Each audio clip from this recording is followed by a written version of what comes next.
Hello viewers, আজকে আমি বানিয়ে নিয়েছি পায়েস পুলি। তো দেখে নেওয়া যাক কীভাবে বানাচ্ছি এই পায়েস পুলি রেসিপিটি। তো প্রথমে এখানে কড়াই বসিয়ে দিয়েছি জল গরম করার জন্য। এরপর জলটা আমার গরম হয়ে এলে এতে আমি দিয়ে দেব চালের গুঁড়ো। চালের গুঁড়ো দিয়ে ভালো মতো নাড়িয়ে চাড়িয়ে এটাকে একটি ডো বানিয়ে নেব।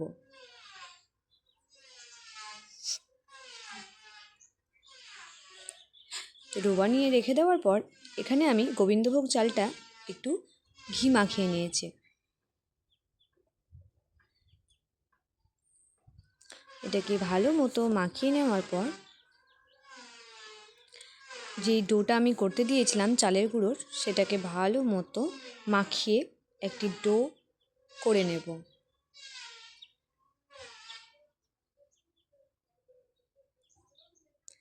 একটু সফট হয়েছে। তারপর আমি গ্যাস অন করে দিয়েছি, কড়াই বসিয়ে 500 মতো দুধ দিয়ে দিয়েছি। এটাকে ভালো মতো জাল দিয়ে ক্ষীর করে নেব।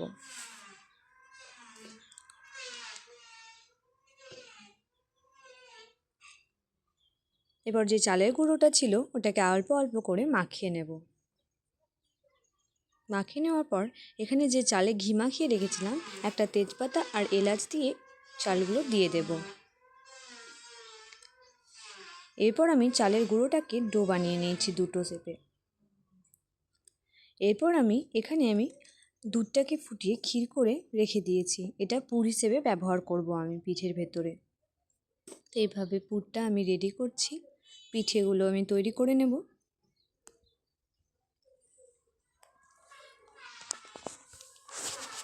অল্প করে পুর দিয়ে ভেতরে এভাবে মুড়ে দেব। ভালোভাবে মুড়তে হবে যেন ফেটে না যায় পিঠেগুলো।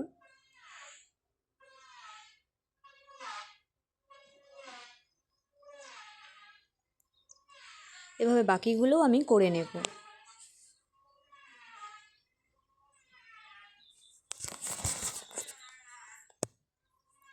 এবার অল্প অল্প করে ফুটতে দিয়ে দিয়েছি পায়েসটা।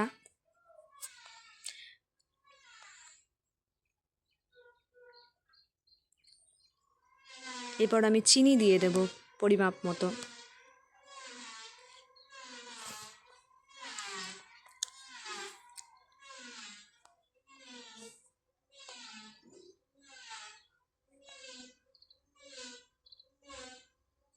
এভাবে নাড়িয়ে চাড়িয়ে নিতে হবে। এরপর আমি যে পিঠেগুলো বানাচ্ছিলাম, তো আমার পিঠেগুলো তৈরি করা হয়ে গেছে। পায়েসটা একটু ফুটে এলে আমি নামানোর কিছুক্ষণ আগে পিঠেগুলো একে একে দিয়ে দেব।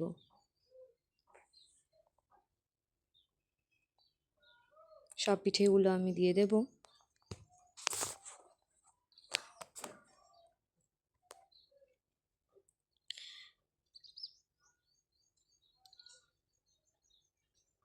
কিছুক্ষণ ফুটিয়ে নেব ভালো মতো।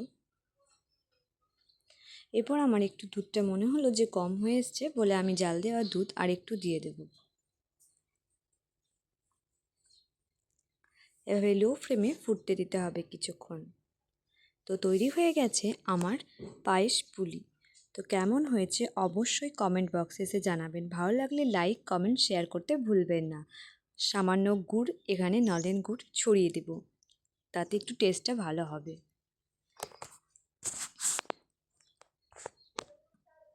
খুব সুন্দর নরম হয়ে এসছে, আমি কেটেও দেখাচ্ছি। তো এই হলো আজকের ভিডিও। টাটা।